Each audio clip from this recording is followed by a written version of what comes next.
5 de la tarde con 34 minutos, arrancamos un al día con 4 minutitos pasados. Esta vez tuve la culpa yo, Eso iba a decir, ¿quién tuvo la culpa? Yo, yo, Haga yo, usted mismo el mea culpa con los internautas. Hágalo, hágalo.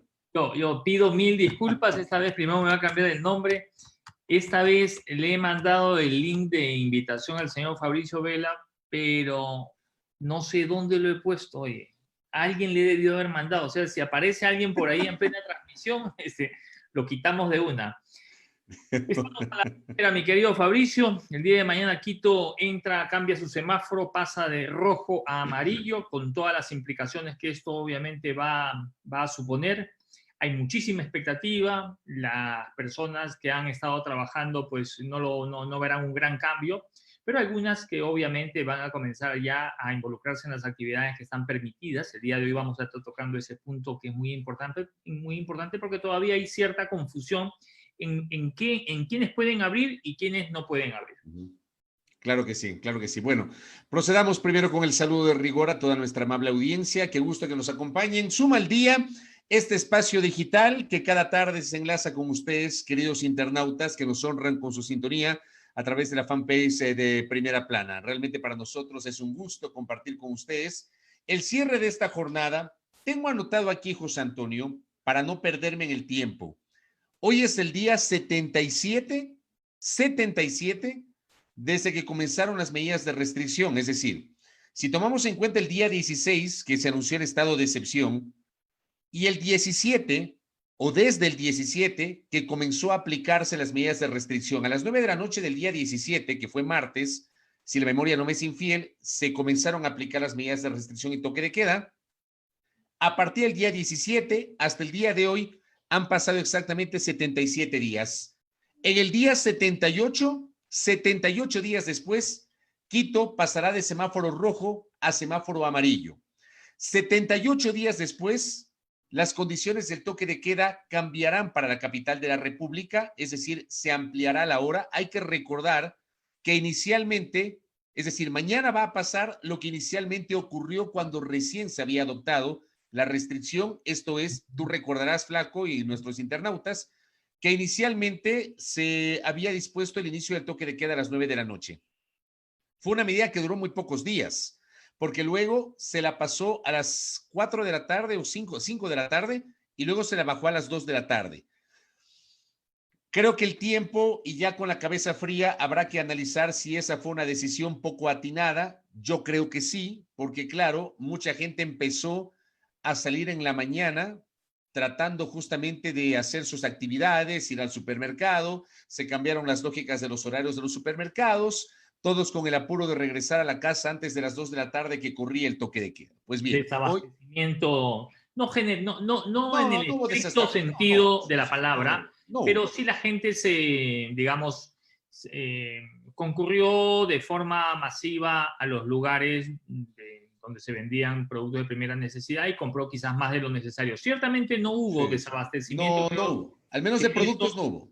Que en eso se manejó bastante bien el país. Hay que decirlo, o sea, las cosas creo que hay que llamarlas por su nombre. No hubo desabastecimiento de productos de primera necesidad. Sí, durante las primeras semanas, que era lo que más se demandaba, el alcohol antiséptico y el gel antibacterial.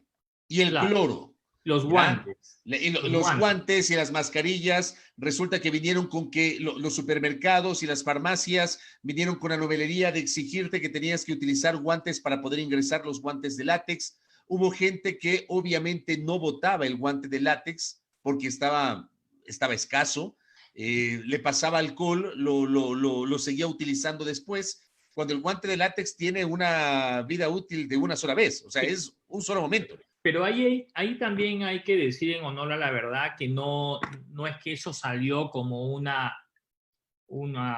imaginación del ciudadano, ¿no? Hay que utilizar guantes, en fin. Yo creo que muchos se dejaron llevar también. Acuérdate que al inicio nosotros hacíamos, incluso este programa lo hacíamos 2 veces al día, por la cantidad de información que comenzaba a salir. Y claro, como era un tema absolutamente desconocido para periodistas, para digamos, funcionarios y para la ciudadanía, pues yo tengo una fotografía, Fabri, no te la voy a enseñar porque, digamos, me hice una especie de selfie Ya, no, no enseñará pobreza, señor, por favor. no, de manera muy graciosa para compartirla con los amigos del fútbol, ¿no? Ah, Yo ya, ya, ya. salí, yo salí, parecía que me iba a ir al Cotopaxi, oye.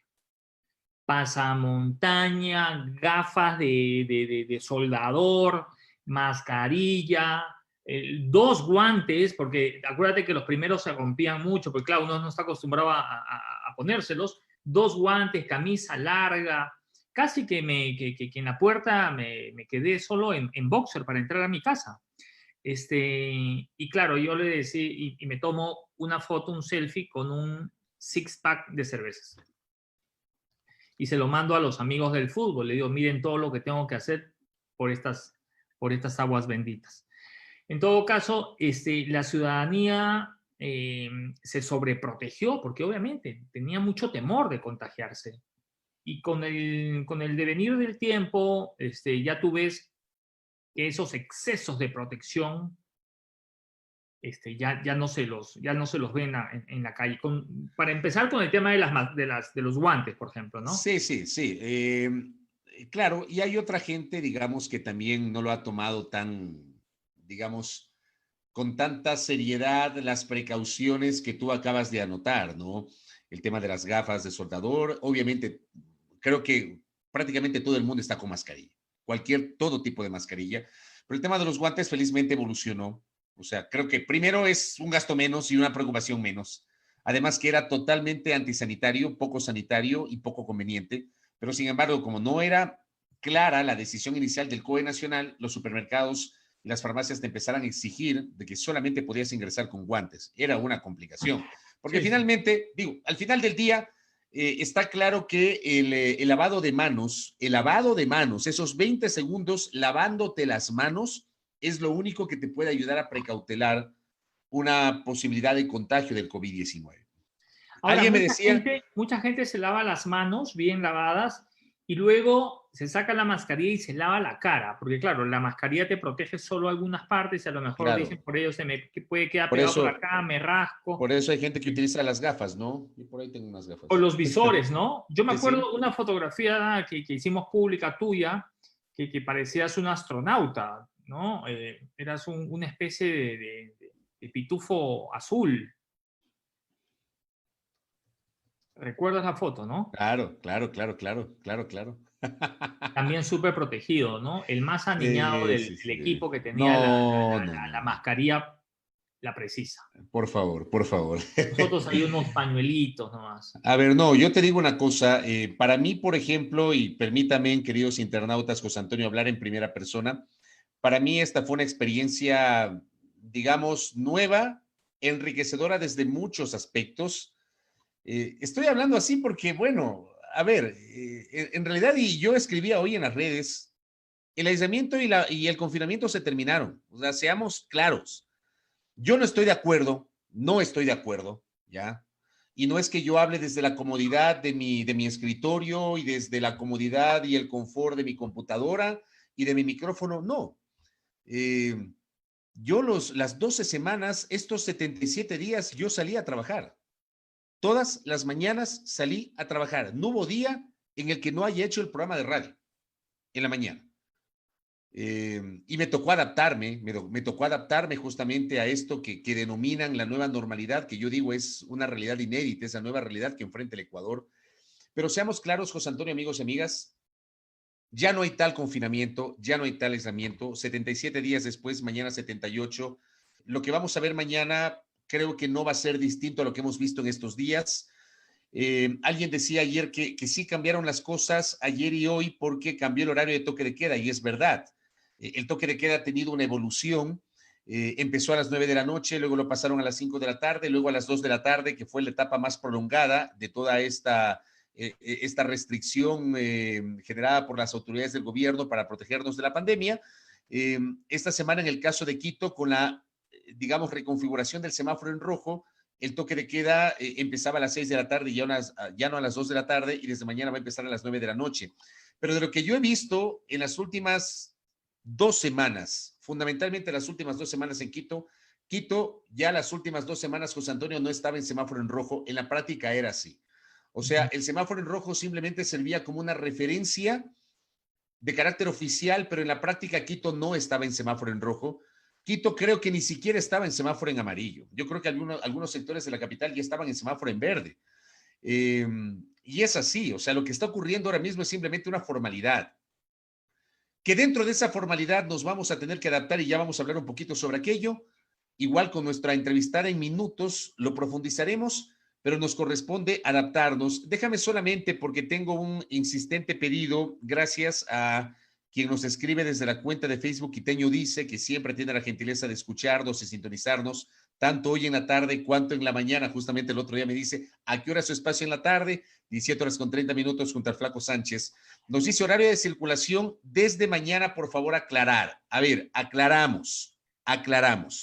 A partir de mañana, rige la circulación con base en el último dígito de la placa par o impar. Es decir, ya no va a haber un calendario de que el lunes circulan las placas que terminen en tales números, el martes en tales números. No. Mucha atención. Miércoles, que es mañana, 3 de junio, podrán circular porque pasamos al semáforo amarillo. En semáforo amarillo, mañana miércoles en Quito, podrán circular los vehículos cuyas placas terminen en número impar. 1, 3, 5, 7 y 9. Reitero, mañana miércoles que Quito pasa al semáforo amarillo, los vehículos que podrán circular son aquellos cuyas placas terminan en número impar. 1, 3, 5, 7 y 9. Pasará lunes, pasará miércoles y pasará viernes, placas impares. Para el jueves, para el sábado, para el martes, tendremos placas pares. 2, 4, 6, 8 y 0. Es muy fácil, hay que alternar simplemente. Hay que alternar, ¿no? Y el día domingo no sale nadie, ¿no? El día, entre comillas, o no sea, sale nadie. En vehículo, ¿no? Pero es que no tiene que salir nadie en vehículo. Yo no sé cómo hay tanta gente que sale, ¿no? Bueno, los salvoconductos, ¿no? Los salvoconductos. Es una cosa de locos. Digamos, el haber permitido de que los salvoconductos los puedas tú mismo sacar sin mayor trámite, ¿no? Eso hay que decirlo, sin mayor trámite. Ha quedado bajo la responsabilidad y la conciencia de cada una de las personas.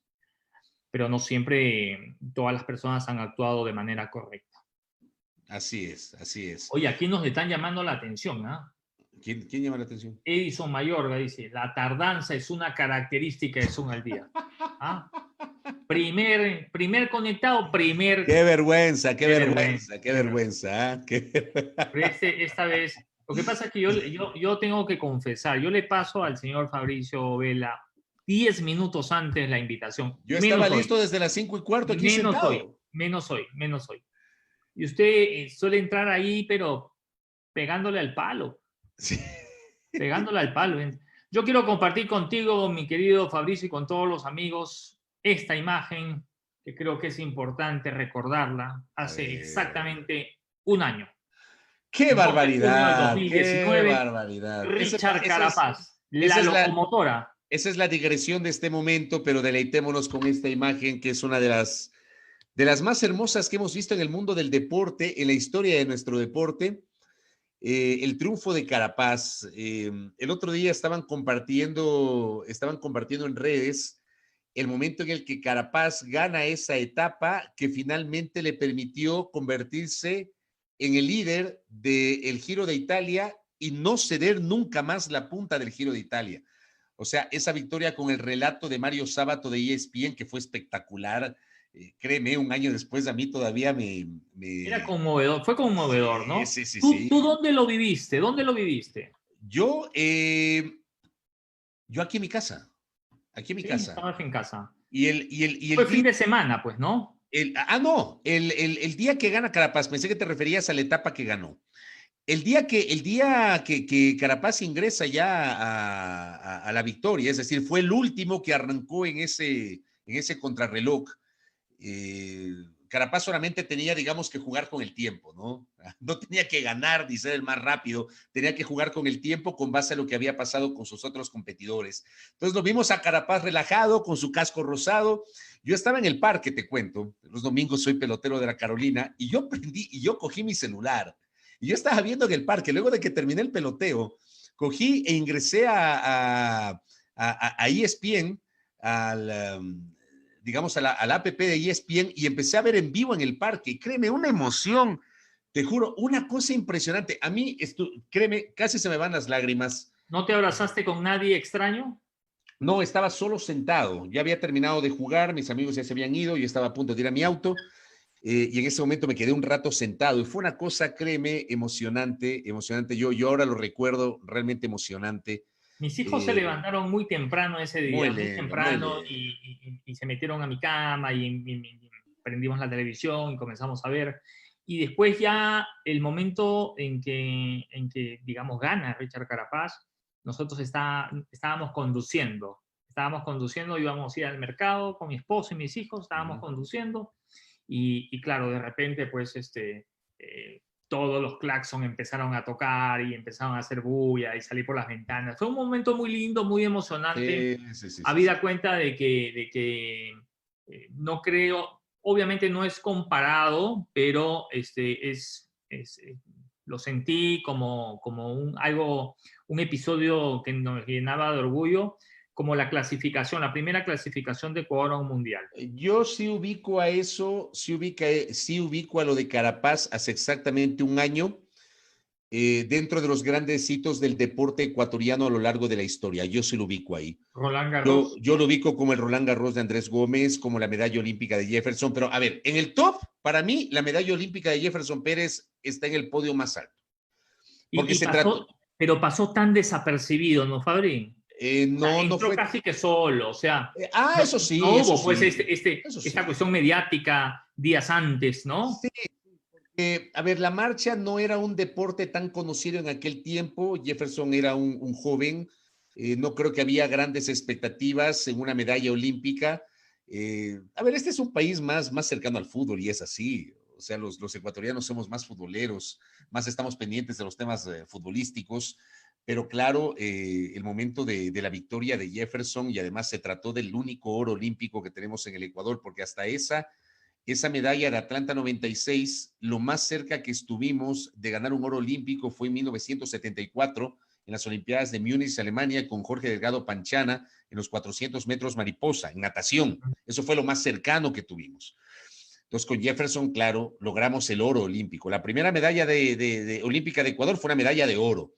Y es más, Jefferson Pérez ostenta el récord, digámoslo así, o el palmarés de las dos únicas medallas olímpicas que tiene el Ecuador. Las dos son de Jefferson, la una de oro y la otra de plata. Creo que la de plata fue en Beijing, me parece, que fue su última participación en una carrera que estuvo marcada además por la polémica, porque tiempo después se determinó que quien ganó la competencia creo que tuvo algún problema de dopaje, alguna cosa. Sí, claro. Tú recordarás, claro. Pero bueno, yo sí lo ubico como uno de los grandes hitos del deporte, lo de Carapaz. Por eso te decía que te habías abrazado con alguien. No me abracé, estaba solo. Yo recuerdo el día en que Ecuador, digamos, clasificó por primera vez al Mundial. Me tocó salir en vivo. Y claro, faltaban pocos minutos, nos enganchamos y a esa hora pues fue una locura, ¿no? La gente se abrazaba, perdí mi celular de paso, ¿no? La gente se abrazaba y digamos, fue algo muy bonito. Sí, y otro episodio muy simpático, yo sé que esto quizás no lo vayas a compartir conmigo, cuando liga alzó la Copa Libertadores, ¿no? No, ¿y por qué no lo voy a compartir contigo? Una cosa es que, una cosa es que yo sea melecista y sea bien, pero digamos, y otra cosa es que sea enfermo y fanático. Sí, pero no te abrazaste con nadie, negro. No, sí, claro, yo vi en Manta el partido, yo estaba cubriendo la asamblea. Con amigos liguistas, a lo mejor. Claro, estaba con con el amigo Gustavo Merino, que se puso a llorar, se arrodilló en ese momento, nos abrazamos. Yo no llegué a tanto, pero sí con los amigos que estaba viendo, eran hinchas de liga de toda la vida. Lloraban, ¿no? Y yo decía, claro. Sí, ese es un... tiraban al piso y todo lo demás. Muy emocionante. Claro. Ya que hicimos esta digresión, gracias, lo de 1972, yo cometí una imprecisión, dije 74, perdón. Se me cruzaron los cables con el Mundial del 74. Gracias a Andrés Viteri que nos aclara, y también tuvo la gentileza Silvia Morales de aclararnos. Gracias, de verdad, fue una imprecisión de mi parte, una confusión, porque el 74 fue la Copa del Mundo de Alemania, que ganó Alemania en la final 2-1 al equipo de Holanda. Están pilísimas, están ¿ah? pilísimas, ¿no? Hasta de nuestras digresiones Está muy bien, están está pilas muy sus bien. amigos. De ¿Ah? eso Muy se bien. trata, que esto sea interactivo. A ver, y ya Ahora, que hablamos... otro saludo, otro saludo. A ver, Día Internacional de la Trabajadora Sexual. Hoy, 2 de junio, en 1975, se instaura hoy como el Día Internacional de la Trabajadora Sexual. Que digamos es una profesión tan difícil, tan cuestionada, tan sacrificada. Yo a lo largo de mi vida periodística he hecho algunas entrevistas a las samaritanas del amor y déjame decirte que detrás de cada mujer hay toda una historia, Hay ¿no? una Hay historia, claro. toda una historia muy Digo, dura, ¿no? hay mucha gente que probablemente se burlará De este día. Sí, se burlará de eso o denostará o dirá qué tipo de homenaje se puede hacer a una trabajadora sexual y utilizarán estos términos porque hay un montón de términos que se utilizan para referirse a las trabajadoras sexuales, pero lo que tú dices es cierto, detrás de una trabajadora, la actividad o la profesión más antigua del mundo, Pablo Javier, así es, así se le denomina, pero detrás de cada mujer que se dedica a esta actividad hay...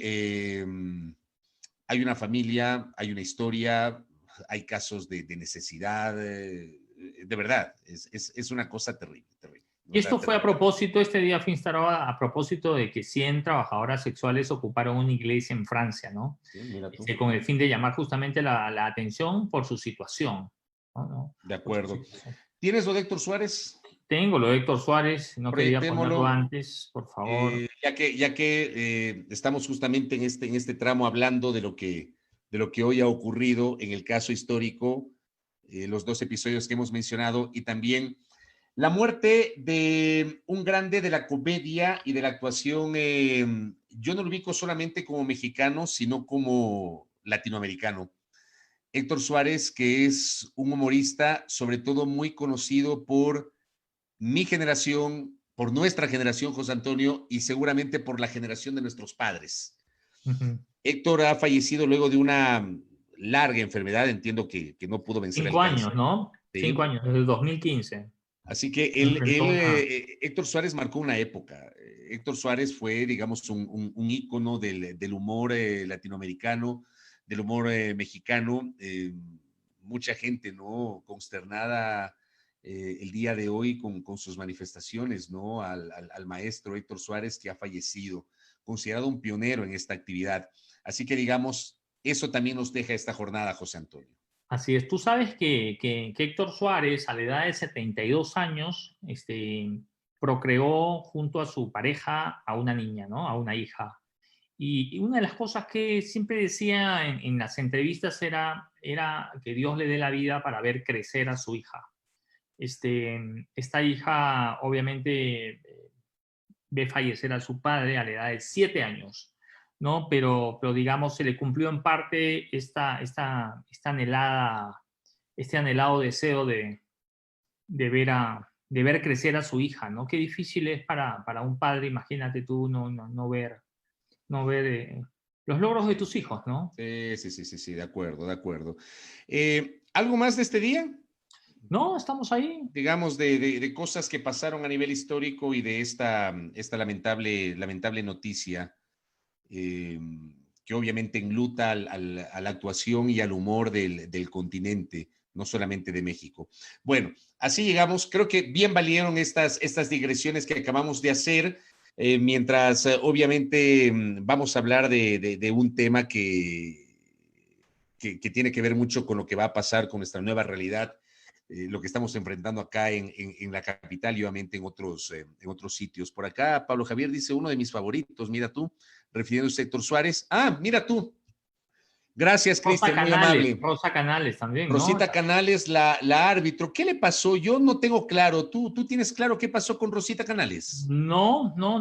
Recogimos la información, la publicamos el día de hoy muy temprano en la mañana, cuando apenas nos enteramos, pero déjame y te busco. Yo también estoy, acá está, ya.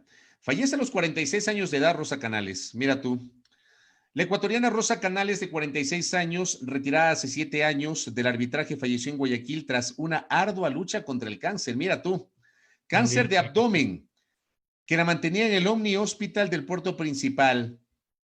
Sus familiares y más allegados enviaron sus condolencias, incluso equipos como el Barcelona se solidarizaron tras esta pérdida. Rosit, como le llamaban sus amigos, familiares y colegas, ahí tiene usted la gráfica de primera plana. Empezó a sentir dolores en la pierna en mayo del 2019. En septiembre se agudizó el problema sin llegar a ser diagnosticado. Una tomografía realizada en noviembre detectó el cáncer y la gravedad de la complicación. Desde ese momento, el ex árbitro profesional luchó contra esta enfermedad catastrófica. Sus familiares organizaron varios eventos con el fin de recaudar fondos para solventar los tratamientos. Quienes la recuerdan destacan de ella su templanza y su firmeza a la hora de trabajar. Su vida activa en el arbitraje hizo que se ganara el respeto de sus colegas y de los jugadores. Sus buenas actuaciones la convirtieron en un referente del arbitraje femenino. Se desenvolvió como juez de línea. Incluso llegó a ganarse la escarapela FIFA y participar en el Mundial Juvenil del 2004.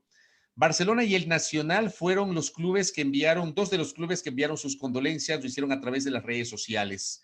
Esta es la nota que publica el sitio benditofutbol.com y que damos lectura a propósito del fallecimiento del ex árbitro Rosita Canales, que así es. Gracias, Rommel Martínez, que también nos está escuchando, tenía cáncer, efectivamente nos confirma aquello. Gracias, Rommel. Tenemos ya a María Fernanda Garcés en... Hágale pasar, por favor. Hágale pasar. En la antesala de Zoom al Día.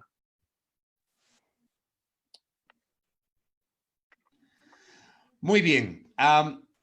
Retomamos, dejamos, digamos, las digresiones. Para el último tramo, sí quiero hablar sobre el tema de la corrupción en el último tramo, como habíamos ofrecido el día de ayer, porque hay un montón de cosas para comentar. Fuente inagotable de información, de noticias y de comentarios en este espacio, el tema de la corrupción. Pero saben que si no se hace el ejercicio de memoria y de opinión crítica, estas cosas pasan de agache. Pero bueno, dejemos esos temas y hablemos sobre esto que denominan las autoridades la nueva normalidad, que a mí realmente no me gusta el término.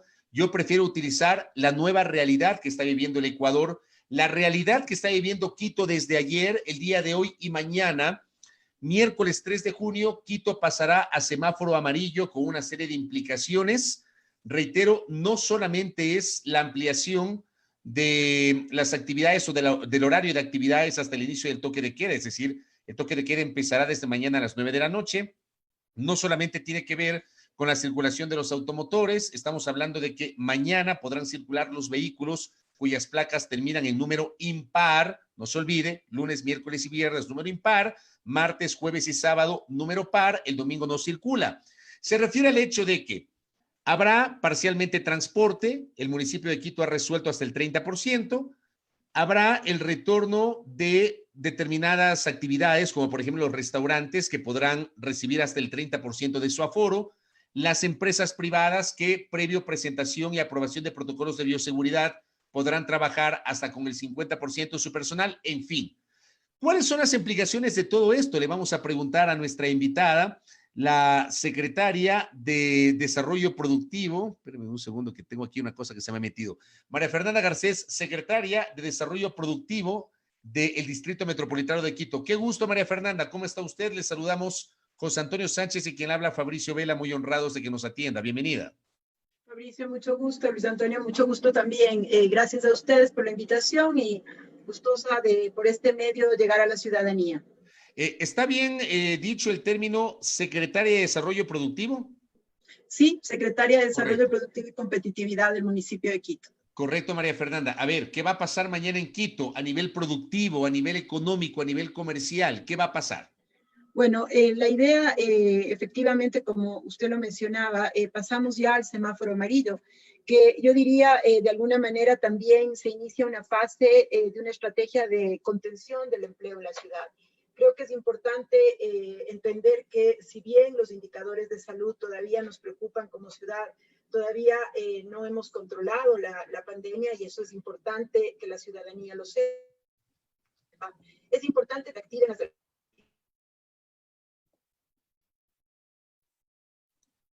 Se nos quedó congelada. Tenemos un poquito de sí. complicaciones, ¿no? Sí. Para eso es importante también que cuenten con medidas de bioseguridad, fundamentalmente relacionadas con 3 temas básicos. Por un lado, el uso de la mascarilla, que como ustedes saben es de uso obligatorio en el distrito.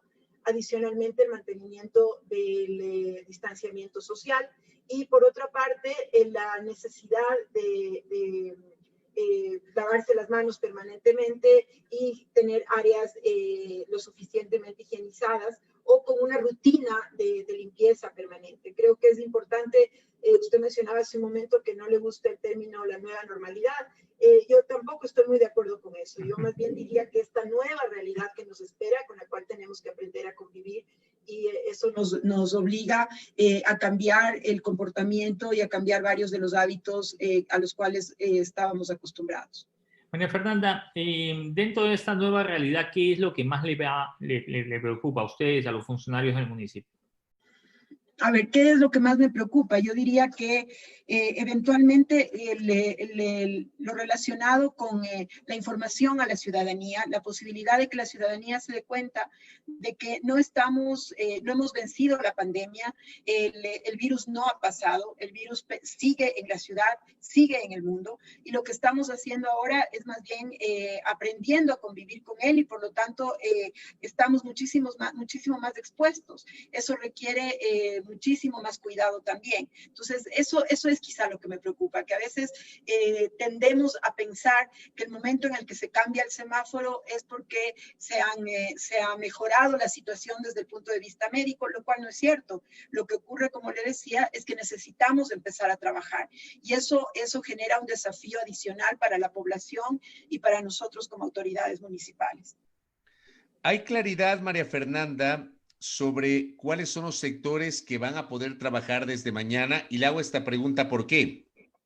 Porque entiendo que el Comité de Operaciones de Emergencia Nacional, COE, ha establecido que los sectores no esenciales podrán comenzar a retomar paulatinamente sus actividades una vez que presenten los protocolos de bioseguridad.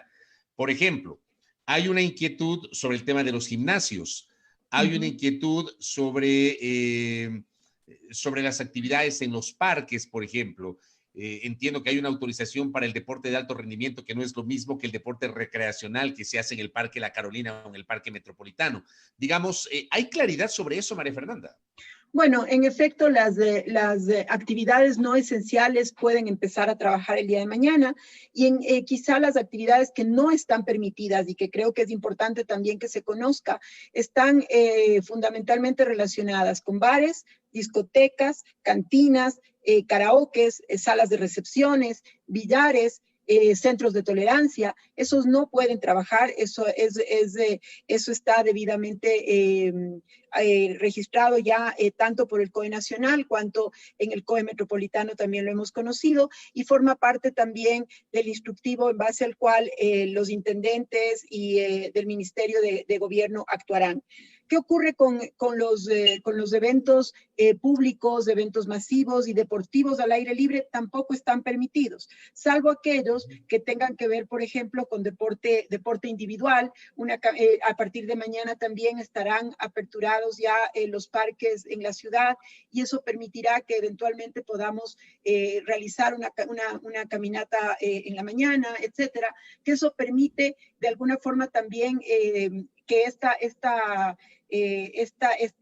cuarentena por la cual hemos enfrentado nos permita distensionarnos de alguna manera. Sin embargo, es importante entender que lo que debemos evitar como ciudadanos es salir si no es necesario. En esto quiero ser muy enfática. Lo hemos hablado también con los sectores productivos, porque en los sectores productivos se tiene que priorizar el teletrabajo. Y eso todavía es necesario.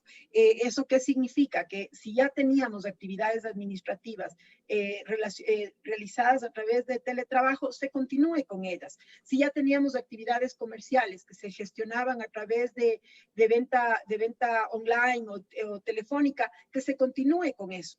Que entendamos que si no es necesario, no debemos salir todavía. El virus todavía está en las calles. Pero, por ejemplo, todavía está presente. María Fernanda, a ver, para ser claros, ¿los gimnasios todavía no pueden trabajar o sí?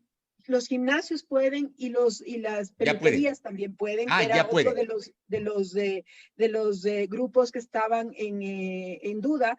Sin embargo, ¿qué es lo que se hizo? Se solicitaron protocolos específicos para estas áreas, fundamentalmente, ¿por qué? Porque son actividades que tienen condiciones específicas en relación, sobre todo, a lo que tiene que ver con el distanciamiento físico que es necesario mantener. Y por el otro lado, obviamente en los protocolos que ellos han manifestado se incluyen ciertos elementos que permiten precisamente manejar de mejor manera esos riesgos. Tiene tal vez, María Fernanda, perdón que le insista, pero esto me parece importante porque yo no había escuchado que ya estaban autorizados los gimnasios. De hecho, la semana anterior esto generó un gran debate respecto a si convenía o no mantener el aislamiento, cómo van a manejar el distanciamiento en los gimnasios. Por eso le quiero insistir en este tipo de precisiones. ¿Todos los gimnasios ya pueden abrir o aquellos que quieren abrir o que ya tienen previsto abrir tienen que tener una autorización previa del COE metropolitano? ¿Cómo va a ser esto? Las actividades, conforme lo estableció el COE nacional, las actividades no esenciales no requieren de autorización del COE metropolitano, ni del COE nacional, ni del COE provincial. ¿Y quién aprueba o verifica el cumplimiento de los protocolos de bioseguridad? Lo que hicimos es que a través de este tipo de actividades, como gimnasios, como peluquerías, como aquellas actividades que no han tenido o no tienen la capacidad de mantener el distanciamiento social o cualquiera de estos elementos, lo que se hizo fue solicitarles protocolos. Estos protocolos fueron presentados ya al COE metropolitano y pueden activarse a partir del día de mañana. Perfecto, María Fernanda. Simplemente para que la audiencia esté absolutamente clara. El día de mañana, entonces, centros de tolerancias, bares, discotecas, cantinas, galleras, karaoke, salas de recepciones, billares, juegos electromecánicos, salas de videojuegos y deporte al aire libre no está permitido. Eso Correcto. hay que dejarlo absolutamente claro.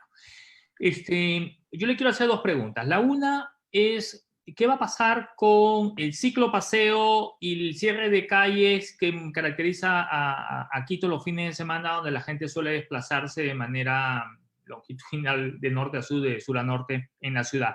Si eso va a estar habilitado, habida cuenta que usted señala que los parques sí van a estar habilitados para las caminatas. Primera pregunta. Y la segunda, digamos, contésteme primero esa y luego vamos por la de producción. Bueno, en lo que tiene que ver con el ciclo paseo y las actividades deportivas que están previstas normalmente para el día domingo, no se ha definido todavía en el COE metropolitano lo que vamos a hacer con ello.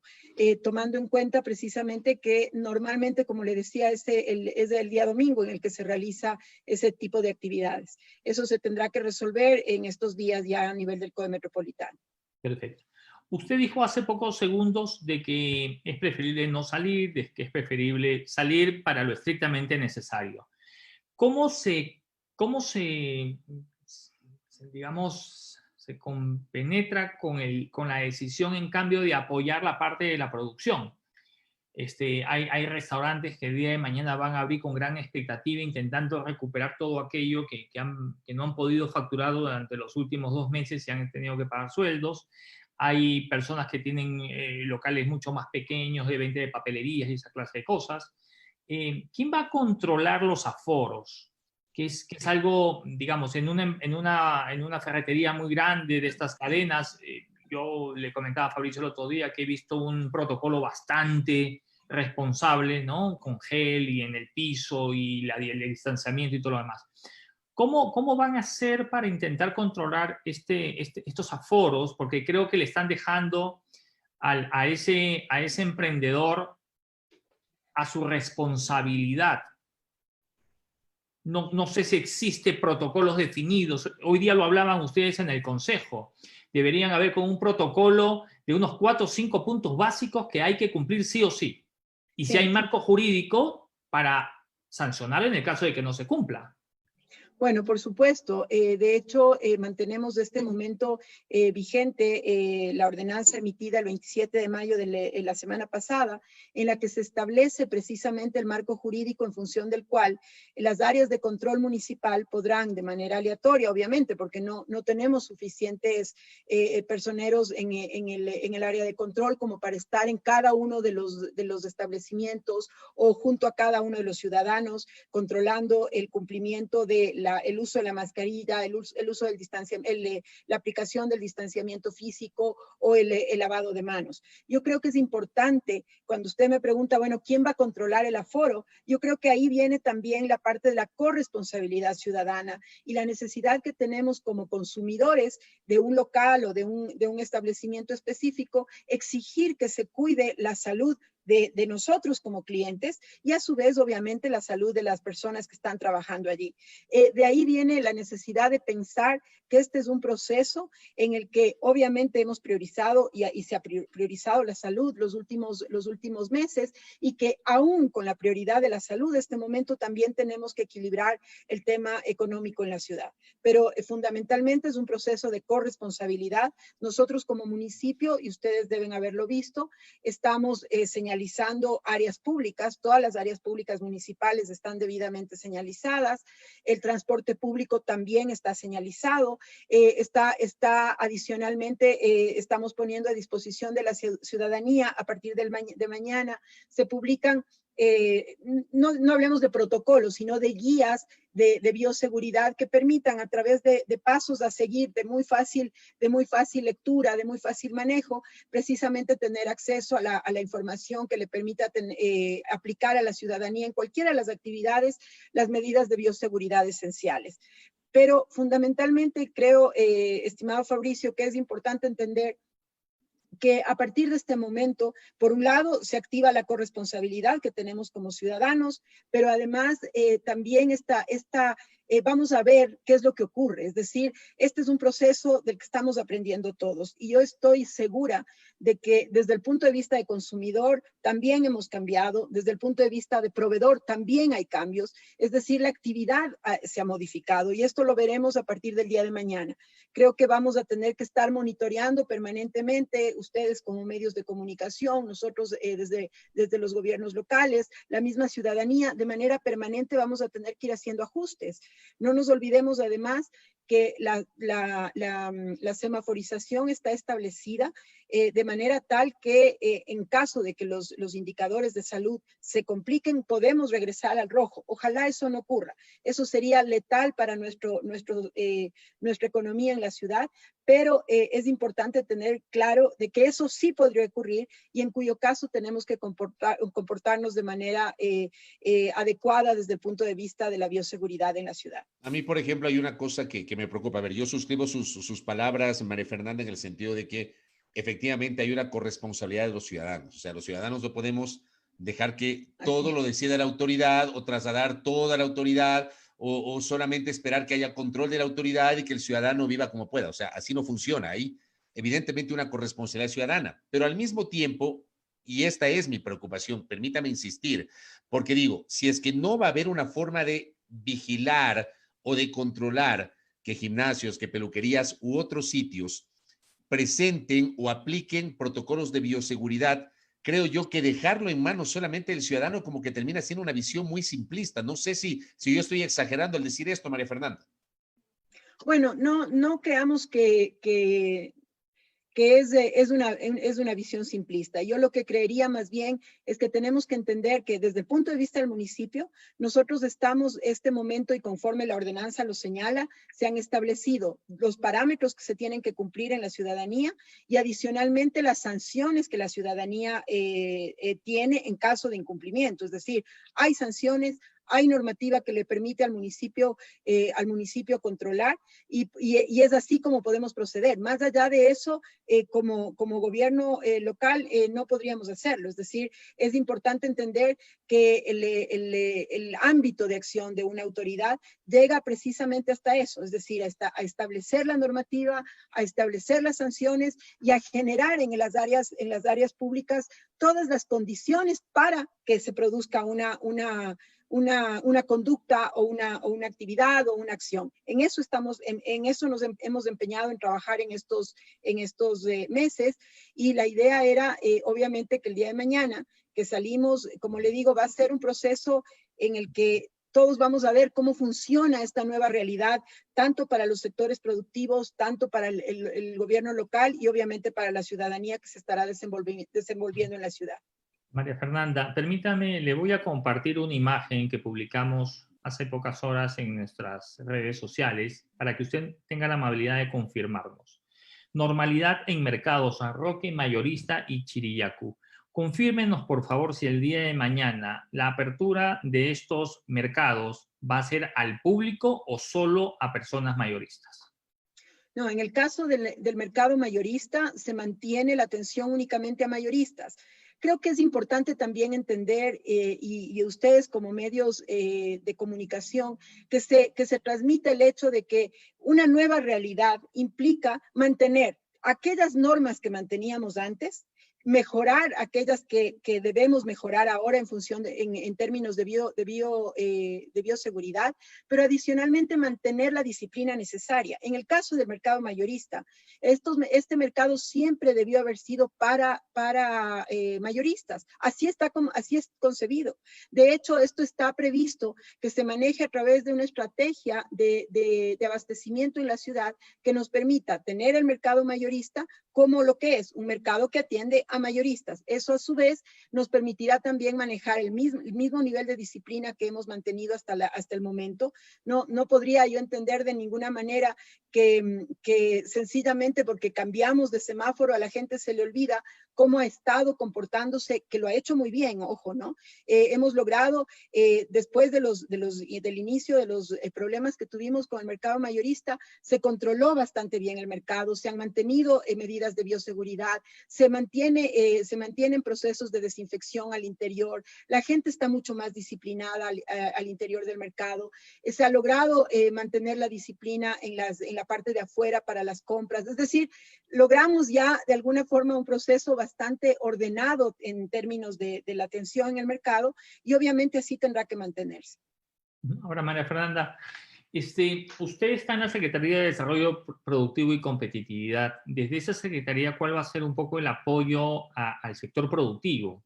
Es decir, más allá de las recomendaciones sanitarias, que obviamente hay que darles y hay que insistir, pero ¿cuál un poco es el proyecto para levantar esta ciudad con esta nueva normalidad, ¿no? O sea, ¿qué proyecto ha incubado su Secretaría para apoyar justamente no solo a los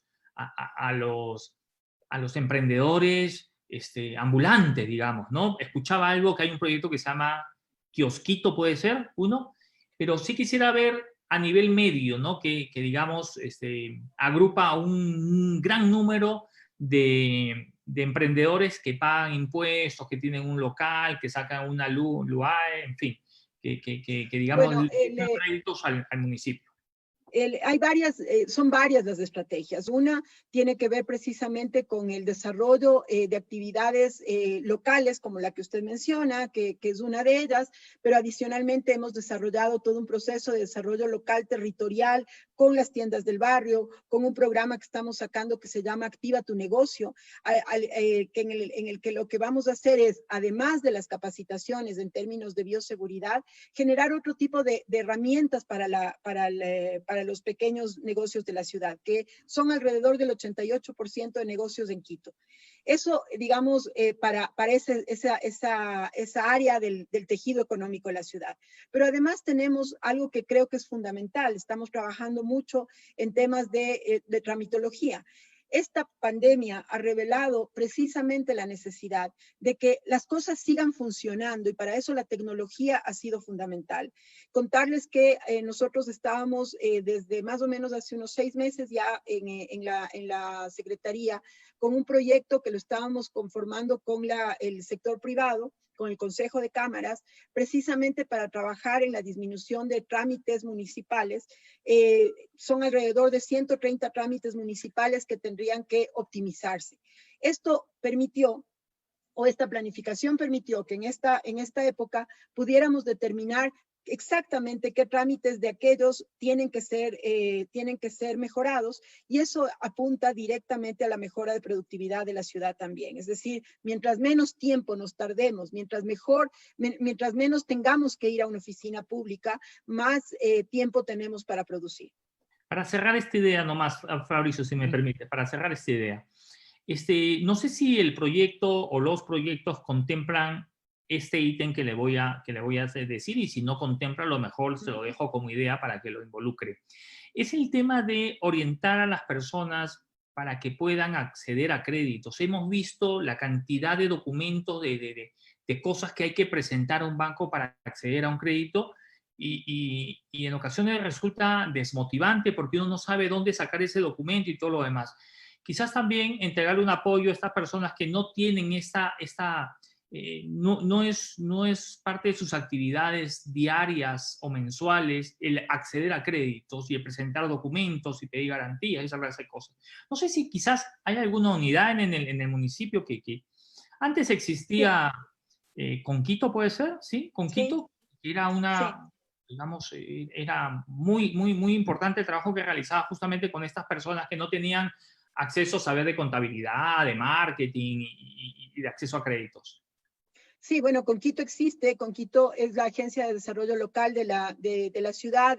Depende, es una de las entidades adscritas a mi secretaría. Y precisamente es a través de Conquito con quien se hacen todos los procesos de capacitación que usted menciona. Y con Conquito hicimos algo interesante en esta época, en estos últimos meses. Conquito se reinventó. Es decir, todos los procesos de capacitación que antes eran presenciales, los migramos a plataformas de vía internet que nos han permitido, y este es un dato súper interesante, nos han permitido atender a la misma cantidad de beneficiarios que atendimos el año pasado en un año, los atendimos en un mes. Entonces, eso indicaba efectivamente, primero, que hemos tenido la capacidad de hacer este proceso de reinvención, montando en plataformas tecnológicas varios de los procesos de capacitación que hemos hecho en la ciudad, primera cosa. Y segundo, que la ciudad está ávida de conocimiento. Ahí hemos desarrollado talleres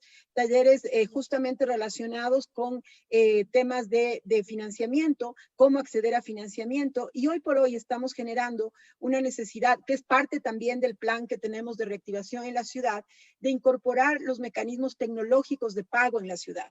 Creemos que eso apunta a una ciudad inteligente, a una ciudad innovadora, a una ciudad en la que genere otro tipo de necesidades, y que lamentablemente en esta pandemia revelamos que hay una brecha tecnológica muy fuerte. Es decir, varias de las cosas que nosotros pretendíamos colgarlas a través de la web no llegaban a quienes necesitábamos, precisamente por esta brecha tecnológica que existe. Y este es un elemento sobre el cual tenemos que trabajar, pensando en que obviamente no es de esta pandemia, como dicen por ahí, llegó para quedarse. Entonces, si llegó para quedarse, entonces que nos permita transformar las cosas que tenemos que transformar ahora. María Fernanda, más o menos hay un cálculo de cuánto perdió la ciudad, cuánto perdió el sector productivo de Quito durante estos 77 días. Yo tengo contabilizados 77 días a partir de que comenzamos con las restricciones, es decir, desde la noche del martes 17 de marzo hasta hoy son 77 días, mañana será día 78. ¿Hay un estimativo de cuánto perdió la ciudad a nivel productivo? Sí, bueno, de la información que nosotros levantamos y de las ventas que el sector dejó de generar, más o menos son alrededor de 1.100 millones de dólares lo que perdimos en varios de los sectores no petroleros de la ciudad, ¿no? Estos son los datos oficiales. Esos 1.100 millones de dólares se pueden recuperar, y si se pueden recuperar, ¿en qué tiempo se podría proyectar esa recuperación, María Fernanda? Bueno, yo no me atrevería a decir que se puedan recuperar. Yo creo que más bien estamos en una fase, efectivamente, que el modelo de recuperación lo que va a permitirnos más bien es mantener el empleo en este momento, evitar que sigamos perdiendo empleo en el sector privado, naturalmente, mantener al menos el nivel de ventas que teníamos en circunstancias anteriores, probablemente. Y este va a ser un proceso lento, no va a ser un proceso rápido. De hecho, varios de los estudios señalan que al menos esto nos va a tomar un año en recuperar, ¿no? Recuperar los niveles de venta, recuperar los niveles de empleo, y eso genera también una suerte de, yo diría, o sea, lamentablemente vamos a tener más desempleo en la ciudad, y eso con la consecuente afectación en términos de informalidad y en términos de necesidades adicionales. O sea, la ciudad de Quito ya venía con una economía deprimida, o sea, eso es importante. Recuerden ustedes que teníamos el mayor nivel de desempleo en el país, y eso tiene varias causas que no voy a mencionar ahora, pero una de ellas, que es prácticamente vigente este momento, también tiene que ver con el hecho de que el gobierno central, aquí tenemos la mayor cantidad de empleados del gobierno central. Si el gobierno central se achica, se achica también el aparato de empleo de la ciudad. Entonces necesitamos pensar con una lógica muchísimo más estructural, en el sentido de que al ser una ciudad fundamentalmente prestadora de servicios, tenemos que reinventar también nuestra lógica productiva. Diferente sucede en otras ciudades del país, donde tienes una capacidad de producir otro tipo de cosas, donde Claro. las actividades productivas son más diversificadas. Nosotros tenemos un gran componente de servicios, y además de servicios dependientes del gobierno central. Y eso lo hemos visto y se ve claramente en los números, es decir, a mayor inversión del gobierno central, mayor nivel de ventas en los sectores de Quito. A menor inversión del gobierno central, menor capacidad de venta de los sectores productivos. Entonces, esa dependencia es la que hay que cortar, y para eso el proceso de reactivación productiva tiene que apuntar muy fuertemente. A ver, yo tengo claridad, digo, viendo una cosa, digamos, un análisis totalmente simplista, periférico, uno dice, los supermercados fueron los que más ganaron, los que no perdieron durante este aislamiento, las farmacias igualmente. En contrapartida, hay un estimativo de cuáles de esos 1.100 millones de dólares que nos decía María Fernanda Garcés en esta conversación con nosotros, cuál es el sector o los sectores que más complejidades experimentaron en toda esta etapa de aislamiento. Por supuesto, el sector, por ejemplo, uno de los sectores más perjudicados en la ciudad en este momento es el sector turístico. Es del sector que ha perdido muchísimo, y quizá es uno de los sectores perdedores, por decirlo así, a nivel de la región y del mundo. Es un sector que estaba de alguna forma, o que mantenía de alguna manera ciertos niveles de servicio y de capacidad de venta interesantes, y sencillamente es uno de los sectores que hoy por hoy ha sido el más perjudicado. Otro de los sectores que también tiene pérdidas importantes es el sector de la construcción, por ejemplo. Hay también el hecho de que se haya detenido la ciudad como ocurre, obviamente incide de manera directa en el sector de la construcción, que además es un sector generador de empleo, masivo, y es por esa razón también que fue uno de los primeros sectores a los cuales se les aprobó un proyecto piloto a nivel país, y que también en la ciudad empezó a operar antes que otros, ¿no? En el caso del sector de la construcción, ¿hay un estimativo de cuántos proyectos ya han comenzado a activarse desde que se aprobaron los planes piloto? Bueno, en Quito más o menos se empezaron a activar alrededor de 35 proyectos. Eran proyectos puntuales que se fueron activando poco a poco en estas últimas semanas, ¿no? ¿Qué pasa? Digamos, vuelve la actividad, muchas mujeres saldrán a trabajar a restaurantes, a diferentes actividades, peluquerías, gimnasios, en fin. ¿Qué está pasando con los centros donde se cuida a los niños, los guaguacentros?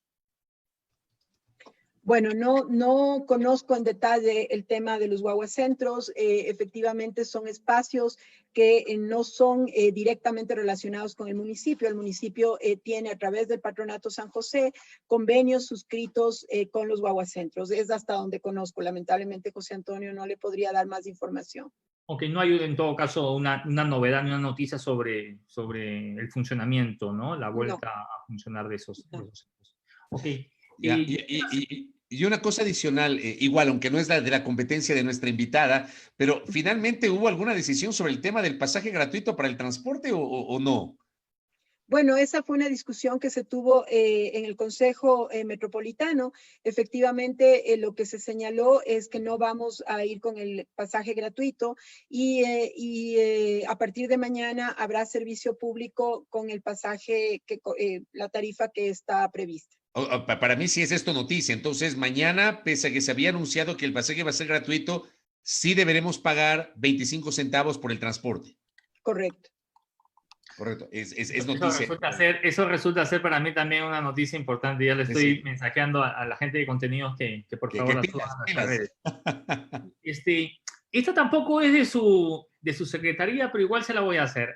¿Cómo es el ambiente a raíz de estas denuncias de corrupción, de sobreprecios?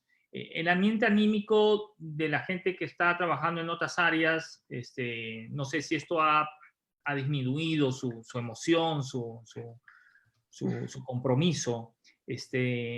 Uno lo ve desde lejos y dice, no, pues si yo estuviese ahí, no, yo no voy a dañar mi nombre por a lo mejor 4 o 5 personas que estén haciendo cosas a mis espaldas, o mejor no hago un contrato, digamos, si quizás en su secretaría se necesite hacer un contrato para X, Y, Z, cierta cosa, entonces como funciona diciendo, mejor no hagamos, mejor nos curamos en sano. ¿Cómo es el ambiente dentro del municipio con este tema? Bueno, yo creo que la corrupción en general nunca va a ser una buena noticia en ningún lado, y menos en una institución como la nuestra, en la que le estamos dando tanta gana al proceso. Ahí sí hablo de manera personal. Yo creo que la justicia tendrá que hacer lo suyo. Creo que somos una ciudad y un país en el que las noticias de corrupción no pueden normalizarse de ninguna manera. Y creo que lamentablemente también como ciudadanos tenemos que revelar y pensar que efectivamente sí es posible modificar las formas de trabajo, sí es posible comprometerse con la ciudad, comprometerse con el servicio público sin necesariamente relacionarlo con términos de corrupción. Yo creo, personalmente, creo en la gente, creo en mi equipo, estamos haciendo un buen trabajo, nos hemos comprometido muy fuertemente en esto y bueno, el compromiso se mantiene porque definitivamente creemos que la ciudad necesita que este momento salgamos adelante más que nunca. Muy bien, María Fernanda, creo que ha sido interesantísimo hablar con usted, que esta sea la primera, pero no la última vez que conversamos aquí en este espacio digital. Le agradecemos mucho por el tiempo, porque además gracias, información Fabricio. valiosísima. Gracias, qué amable. Muchas gracias, buenas noches. A María Fernanda Garcés, secretaria de Desarrollo Productivo del Distrito Metropolitano de Quito, conversando aquí en Zoom al Día a través de la fanpage de Primera Plana, haciendo una valoración de lo que ha significado justamente estos 77 días de aislamiento, de suspensión de las actividades comerciales productivas. Mañana, en el día 78, Quito pasará a semáforo amarillo, y esto implicará además la reactivación del sector productivo, que evidentemente aquí se ha generado una discusión, ¿no? El tema económico, el tema productivo versus el tema sanitario. Yo suscribo las palabras de nuestra invitada en el sentido de que también hay una corresponsabilidad de nosotros como ciudadanos, pero al mismo tiempo que las autoridades no claudiquen en el control que se requiere para evitar que esto eventualmente se dispare. Porque imagínate, José Antonio, si llegase a ocurrir un rebrote, sería fatal, fatal para la economía de la ciudad. O sea, tampoco vamos a... Gracias, María Fernanda. Y tampoco es que, digamos, si es que la autoridad hace su trabajo y la ciudadanía se cuida, digamos, tomando sus precauciones, eso no quiere decir que se elimina a cero la posibilidad de un contagio o la posibilidad de una persona fallecida por COVID. Nosotros tenemos que saber que esto va a seguir ocurriendo. Esperamos, por supuesto, de que no sea que los niveles no crezcan y que más bien, de alguna forma, la ciudadanía se logre proteger y cuidar, ¿no? Porque al final del día es nuestra vida. Nadie va a hacer algo por nuestra vida mejor que lo que nosotros haríamos. O sea, si nosotros obviamente nos queremos enfermar y nos queremos morir, digamos, Basta con que uno solo sea imprudente, no hay necesidad que la Claro. autoridad no me controle. Basta con que uno sea imprudente. Sí, pero yo sí creo que la autoridad no puede claudicar en el control. No, no, para nada, para nada. La Yo autoridad creo no que puede. la gran responsabilidad que tiene la autoridad y los medios de comunicación es insistir, insistir, insistir, aunque suene cansón, sobre las medidas de seguridad, difundir aquellas cosas que se están haciendo bien, difundir obviamente aquellas cosas que se están haciendo mal, porque debemos aprender de esa clase de cosas para no cometerlas. Ujú. El día de hoy me llegó por WhatsApp un video muy bien hecho, de un restaurante, me parece que tiene unas 3 o 4 restaurantes en la ciudad de Quito. Te juro que me dan ganas hasta de ponerlo. Es un video, dura un poco más de un minuto, donde hablan y dicen, miren, mañana abrimos, ¿no? Y nos hemos preparado para abrir, más o menos, ¿no? Y Ya. nos hemos preparado para abrir, ¿no? Nuestros cocineros van a trabajar así. Nuestros meseros van a trabajar así. Cuando le acerquemos un café, no espere que el mesero le coja la taza del café y se la ponga frente al suyo, como ocurría antes. Ahora el mesero va a coger la charola, se la va a poner encima de la mesa y usted tendrá que coger su cafecito, el cafecito de su acompañante y ponerlo frente a ustedes. Hemos diseñado una aplicación con código QR para que usted pueda bajarse el menú y verlo y no tener que manipular las cartas. O sea, un video largo, muy bien explicativo, que al final del día, cuando yo lo he terminado de ver, siento la seguridad de ir a comer a ese establecimiento porque sé a qué me voy a enfrentar. Y creo que ese es un gran reto de los restaurantes y de muchos lugares que van a dar un servicio donde va gente.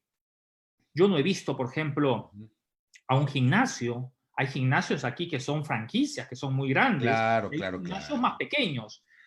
¿Cómo Tienes van los gimnasios en los barrios, ¿no? donde usted va? Donde usted va. No, yo no, es más, estoy pasadito de peso, entonces, y mira tú. Pero es verdad, o sea, tienes los gimnasios de las franquicias y tienes los otros gimnasios. No sé, yo créeme, yo sí estoy preocupado en algunos espacios, en algunos pasajes me muestro escéptico. De verdad, ojalá que esto no desborde y que las cosas puedan evolucionar favorablemente. De verdad, tengo esa preocupación. Mira, Tengo esa preocupación. tú te llegas a acostumbrar, ¿no? Hay cosas que cuando tú las realizas de manera diaria, vas aflojando, ¿no? Cuando tú contratas, tienes una empresa y te dedicas a poner las cámaras para que chequeen el tema de seguridad, contratas a una empresa de seguridad y les dices que esto debe funcionar de esta manera. Tú ves quizás al gerente administrativo de esa empresa dándose la vuelta, yendo a la oficina para ver las cámaras, qué novedad hubo y todo lo demás, ¿no? Va pasando el tiempo y cuando no te pasa nada, cuando nadie te asaltó, cuando nadie, digamos, intentó vulnerar tu seguridad, tú comienzas a aflojar. Entonces, claro, el gerente administrativo dice, oye, hay que hacerle mantenimiento a las cámaras. ¿Cuánto cuesta? $2,000. No, ¿sabes qué? Hagámosle el próximo año, ¿no? Y las baterías ya no funcionan o ya no se graba todas las noches las imágenes. Claro, claro, porque como no te Aflojar. pasó nada, ya te olvidas, Claro, te empiezas a aflojar. relajas. Te relajas, ese es el término que estaba buscando, ¿no? Oye, De repente te asaltan, hermano. no, sí, eso pasa. Se me están burlando algunos amigos por lo de pasadito de peso. Sí, estoy pasadito de peso. Pero yo preguntaba el tema de los gimnasios, no porque vaya yo a ir al gimnasio, sino porque justamente había estas preocupaciones. Estoy tratando de indagar algo sobre el tema de la tarifa. Ojalá que me puedan contestar, porque claro, a ver, tengo claridad sobre el hecho de que los buses van a cobrar mañana los 25 centavos. No tengo claridad sobre si esta medida también se va a aplicar para el transporte municipal. Me dicen que eso todavía no está resuelto. Gracias. Estaba consultando justamente con la municipalidad. Están reunidos en este momento, me dicen, en este momento, a esta hora. Así que vamos a estar pendientes de esa decisión que se pueda adoptar. A esta hora todavía, digamos, a esta hora, con proyección a mañana, se va a cobrar mañana los 25 centavos. Me informan de la municipalidad que en este momento hay una reunión en la que se está justamente tratando de llegar a un acuerdo en ese sentido. El doctor Javier Gallo, secretario de Comunicación de la municipalidad, me comenta en este momento. Muy acuicioso, Javier. Siempre algunos mensajes, mira tú, y por eso yo digo, no basta solo con la corresponsabilidad, o sea, sí es importante la corresponsabilidad ciudadana, pero a veces, a ver, pongámonos la mano en el pecho. Muchas veces somos llevados por el mal. ¿Qué nos dice Silvana? Hola Silvana, qué gusto.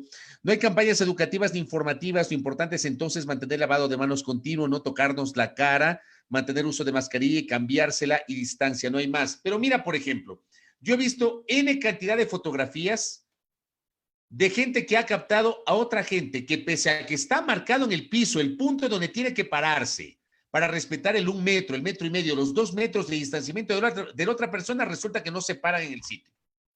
O sea, de verdad, ya depende también de nosotros. Y es cierto. En esa parte es cierto. Pero hay gente, oye, hay gente que el otro día en un hospital me pasaron esas fotografías. En una silla decía, no, en esta silla te puedes sentar, había una flecha, un visto. En la de al lado había una X.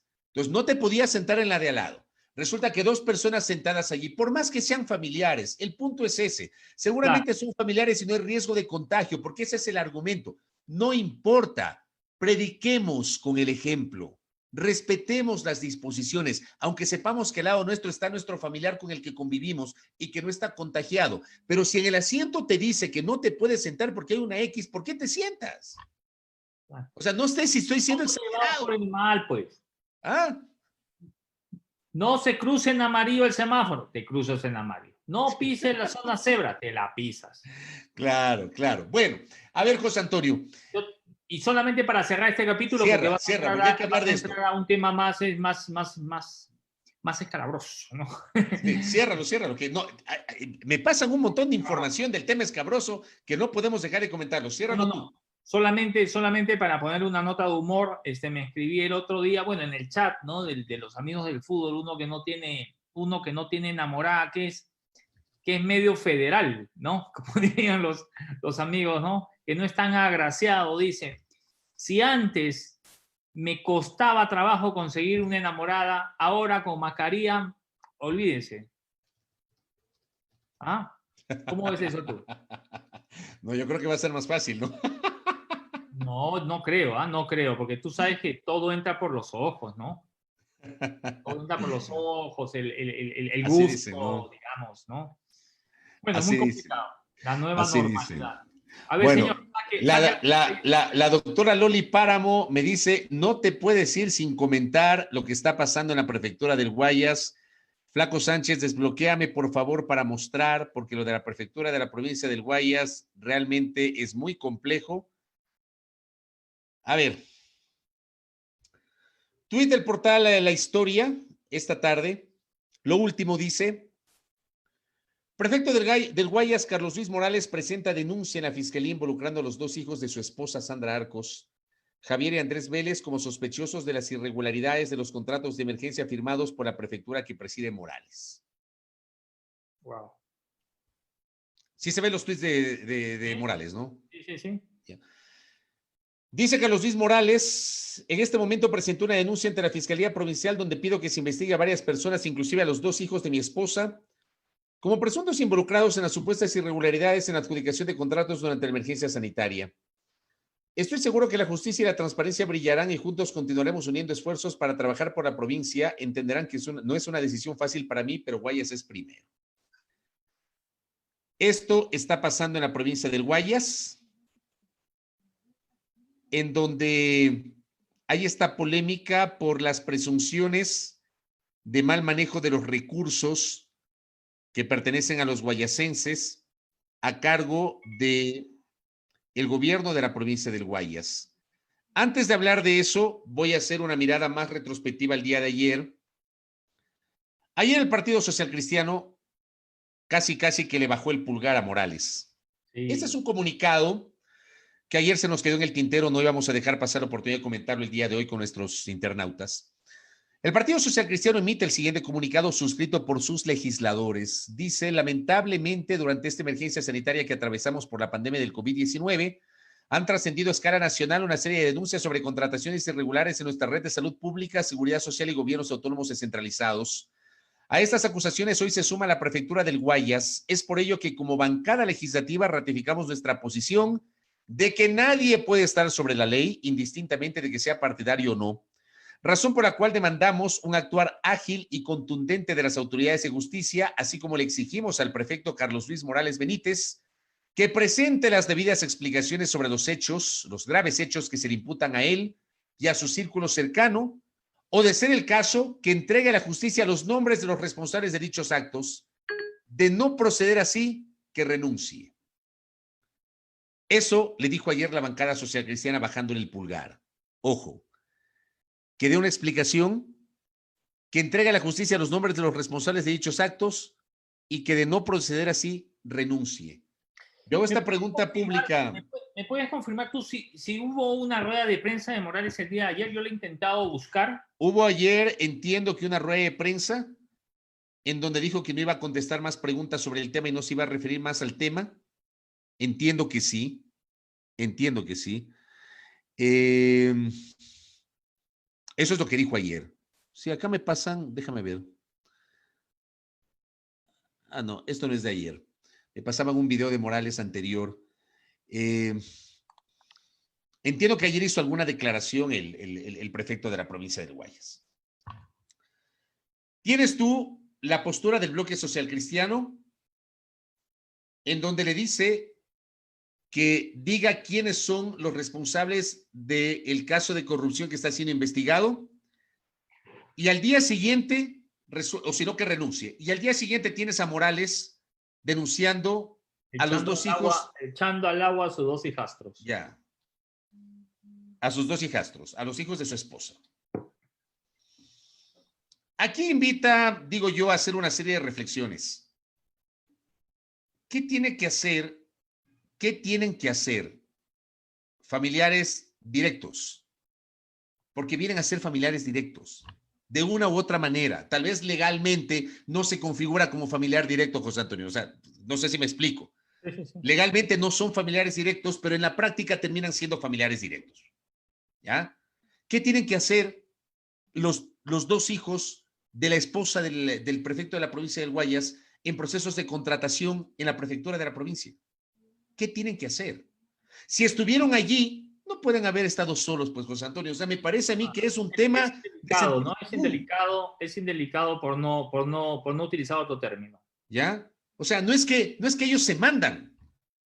O sea, perdóname, yo creo que estoy hablando desde el sentido común y no se trata de acusar, de culpar, de echar lodo a Carlos Luis Morales, ni mucho menos, pero simplemente yo no puedo entender cómo presenta una denuncia contra los dos hijos de su esposa por posibles actos de corrupción cometidos en su administración. O sea, no puedo entenderlo. O sea, si estuvieron ahí estos dos jóvenes, estos dos chicos, estos dos señores, no sé ni siquiera las edades, hijos de la esposa de Carlos Luis Morales, prefecto de la provincia del Guayas, es porque si tuvieron alguna relación con la prefectura, no creo que se hayan mandado solos. O sea, creo que deben haber tenido alguna autorización del prefecto para hacer determinadas actividades. Otra cosa sería que en función de esas actividades, esta gente haya pretendido pescar a río revuelto y cometer estas irregularidades. Pero sí, o sea, yo me quedo reflexionando sobre esto. Créeme que no lo puedo creer, no lo puedo entender. Para mí es una barbaridad lo que está pasando en Guayas. Por acción u omisión, digamos, hay funcionarios que quizás al ver a los hijos, hijastros, ¿no? Dices, no, me quiero congraciar con la autoridad, así que les voy a proporcionar la información. Porque, digamos, yo no sé si legalmente y eso habría que preguntárselo a alguien a algún abogado que nos pueda ayudar con el tema. Yo no sé si legalmente ellos están impedidos de participar en procesos. Estoy hablando desde la parte legal, ¿no? Porque digamos, desde la parte ética, a todas luces no. Pero yo no sé si ellos legalmente pueden o no participar. Si han participado, yo no sé si lo han hecho de manera directa, se escuchan... No, indirecto, esto es indirecto. Esto es indirecto, José Antonio. Es decir, los nombres no aparecen, pero, digamos, la empresa conformada del señor estebanista, el vendedor de yogur en Santa Elena y todo lo demás, bueno, habida cuenta, ahí se nota la configuración de una estructura, obviamente, para ganar ese proceso, ¿no? Claro. Utilizando una persona humilde, a un maestro ebanista. ¿Ya? O sea, no es un tema menor. Y aquí me invita a generar otro comentario y una nueva reflexión que la hice en la mañana en el noticiero. Resulta que la corrupción no ha sido exclusiva de un proyecto político o de una organización política en particular o de un gobierno en particular. Porque resulta que en los últimos 3 años nos han metido o nos han pretendido meter a los ecuatorianos la idea de que la corrupción, de que este país se hizo corrupto entre el 2007 y el 2017. Y nos olvidamos de la corrupción anterior al 2007 y no hablamos de la corrupción posterior al 2017. Resulta que alguna gente asumió que esta práctica totalmente cuestionable y corrupta de crear empresas de papel, empresas fantasmas, porque es muy fácil crear una empresa, José Antonio. Ahora lo haces en línea a través del portal de la Superintendencia de Compañías. Es muy fácil, ¿ya? No es que la Superintendencia de Compañías... O compras una, exacto. Que esté constituida, que tenga, digamos, unos años de antigüedad, o compras. Que liquidarse y dicen, bueno, voy a vender. No tengo activos, no tengo pasivos, vendo el nombre. Termina siendo una empresa de papel. Porque no es que la Superintendencia de Compañías, cuando te aprueba la constitución de una empresa, va y visita tus oficinas, pues para saber que tienes oficina y que tu empresa no es de papel. Y resulta que crean esta gente y lo hacen con prestanombres. Seguramente a este maestro ebanista le ofrecieron un billete, y perdón que hable de esta manera, pero es lo que se me ocurre que pasó, le ofrecieron un billete, ayúdenos con su firma para tal cosa, y le dieron alguna cosita porque se trata de una persona humilde, como ha pasado con un montón de personas humildes en los últimos tiempos. Pero no ha sido pues exclusiva de una orientación política en particular. ¿Ah? Está pasando hoy en la prefectura de la provincia del Guayas, no nos perdamos. Y de lo que está pasando en este momento, cuando tú tienes al bloque social cristiano que le da la espalda y al propio prefecto dándole la espalda a los hijos de su esposa, que no sé qué tienen que hacer, qué vela pueden tocar en este entierro. ¿Ya? Esto quiere decir que el caso de corrupción casi que lo están admitiendo en la prefectura de la provincia del Guayas. Que a mí me parece de locos. Ahora, también me pongo a reflexionar, ¿no? Porque mucho se dice que cómo es que la principal autoridad de una institución no se entera de lo que hacen sus subalternos en términos de contratación pública. Yo en la mañana también reflexionaba sobre esto y tú, José Antonio, que sabes más que yo de procesos de contratación pública, una cosa, por ejemplo, es la ínfima cuantía. Una cosa es ínfima cuantía. Otra cosa es seguramente un contrato de 100,000, de 200,000, de 500,000 dólares, de $1 millón, de $10 millones, sobre los cuales seguramente la principal autoridad de la institución, un ministro de Estado, un alcalde, una alcaldesa, un prefecto, una prefecta, seguramente deben tomar nota y deben estar siguiendo de cerca esos procesos, ¿no? Entonces, esto también te invita a reflexionar. ¿Cuánta responsabilidad tiene la cabeza de una institución? Que esto también se está hablando mucho en los últimos tiempos. Sí, y ahí, pero déjame decirte algo, es decir, existe la cabeza de una institución, existe un órgano ejecutivo, digamos, que articula en diferentes áreas el normal desarrollo de una institución tan grande como la Prefectura del Guayas, ¿no? Porque no estamos hablando de una oficina pequeña donde todo el mundo, tú abres la puerta de la oficina y ves ahí a toda la gente, digamos, como tú y yo estado acostumbrados a trabajar, ¿no? En lugares, digamos, donde todo el mundo se conoce, en fin. En la prefectura hay áreas que no necesariamente físicamente están ahí. Con eso no estoy intentando justificar, pero el hecho de que existen muchas direcciones que tienen presupuestos independientes, donde hacen sus propios, digamos, procesos de contratación, donde contratan y firman contratos con la observación, obviamente, del departamento jurídico. Es decir, en estructuras grandes es muy sencillo, digamos, intentar sembrar este germen de la corrupción, ¿no? O sea, digamos, yo no creo que, o sea, a ver, no es que estoy defendiendo a Carlos Luis Morales, tampoco lo estoy acusando, pero quiero dejar claro, digamos, que una autoridad como el prefecto, digamos, no está revisando contratos. Para eso existe un departamento jurídico con una estructura importante y previo a eso existe la dirección, la secretaría, que es la que hace el requerimiento de esa necesidad en base a su presupuesto que ha sido aprobado y que ha sido planteado con un año de anticipación. De acuerdo, pero ahí, a ver, tú estás citando lo que debería ocurrir en estricto rigor. En este caso en particular, está claro que hay algún tipo de intervención que desemboca en los dos hijos de la esposa del prefecto de la provincia del Guayas. Está clarísimo. Ahí hay una relación, digamos, a nivel de contadores, y resulta que a nivel societario de ciertas empresas que resulta que entre sí están conectadas. Me parece que ahí no hay mucho donde perderse. Y si el prefecto de la provincia del Guayas hace esta denuncia, que a mí me parece de locos, que él vaya a la fiscalía y él presente la denuncia contra los dos hijos de su esposa. No sé cuántos antecedentes tenemos en el Ecuador respecto a este tipo de cosas, ¿no? Y yo no sé si tú recuerdas cuando Carlos Luis Morales entró a hacerse cargo de la prefectura, como que cerró la prefectura. Ah, claro, yo también decía eso. De lo que Jimmy Jairala había hecho en los últimos años al frente de esa institución. Y cerró, me parece, que no hubo ni siquiera atención al público porque quería un poco poner en orden las cosas adentro, ¿no? Claro, cuando uno escucha una decisión así, dices, no, pues esto va a ser un ejemplo de administración. Pero mira. ¿Te acuerdas de ese pasaje? Sí, por supuesto, yo lo mencioné en la mañana.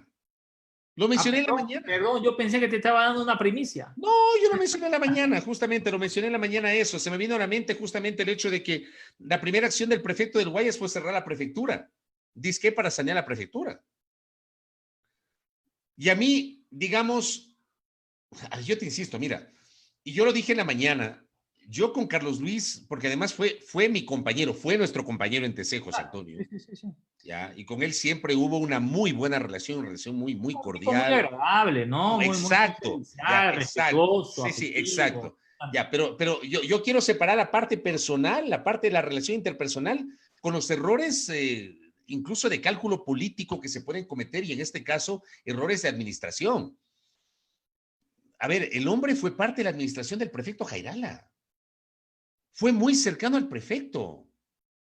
Creo que durante 8 años fue parte de la administración de la prefectura de la provincia del Guayas.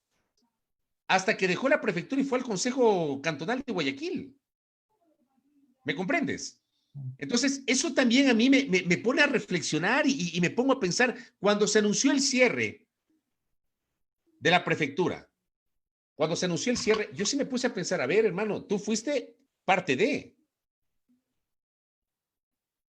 Entonces, a mí siempre me hace ruido, José Antonio, amigos y amigas, cuando alguien aparece y dice, y empieza a denostar la institución o la organización o el proyecto del cual fue parte durante algunos años.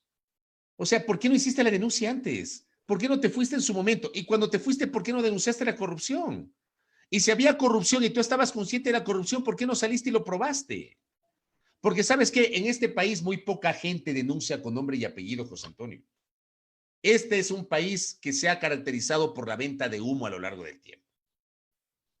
Entonces yo me pongo a pensar, si Carlos Luis Morales fue parte de una administración y esa administración, según sus palabras, estuvo caracterizada por la corrupción, ¿por qué no te fuiste antes? Y cuando te fuiste, ¿por qué no lo denunciaste? ¿Y por qué no fuiste a la fiscalía y pusiste una denuncia o pediste que se investigue? Esas son las cosas que yo muchas veces no entiendo.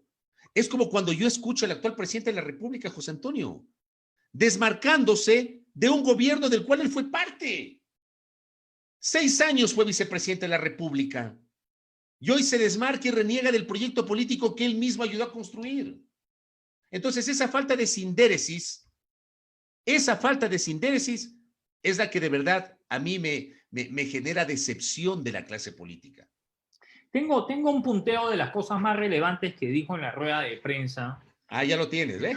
Creo que es importante compartir, ¿no?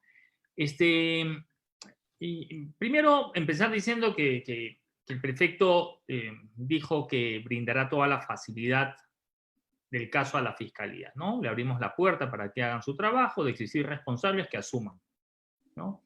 Cuando le consultaron sobre el papel de los familiares en la adjudicación de contratos morales, indicó cada uno es responsable de sus actos, que de alguna forma guarda relación con lo que ha hecho el día de hoy, poner la denuncia a sus 2 hijastros o hijos de su esposa, ¿no? También anunció la suspensión de 24 funcionarios que conforman el Departamento de Compras de la Prefectura, y aclaró que esto no implica la paralización del gobierno provincial. Hasta ahí, digamos, era un enunciado, era una declaración dentro de su rueda de prensa, ¿no? El prefecto aseguró que durante la emergencia estuvo en el territorio, ¿no? Y ante una pregunta de un periodista, él contesta: ¿usted cree que el prefecto tiene tiempo para revisar ofertas, dueños de empresas o salir a cotizar con toda la emergencia y la desorientación que había? Eso le preguntó él a uno de los periodistas a manera de repregunta. Dijo que tiene un edificio que lo respalda y confía en su trabajo.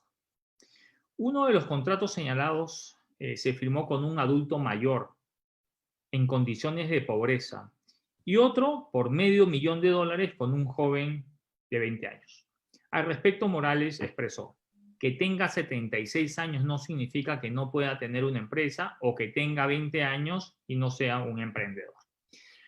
Digamos, leyendo esto, me parece que fue una rueda de prensa muy a la defensiva, digamos, haciendo repreguntas a los periodistas, cuando lo más sencillo era, digamos, que se va a investigar, ¿no? Como abrió un poco la rueda de prensa, señalando que se van a brindar las facilidades y a lo mejor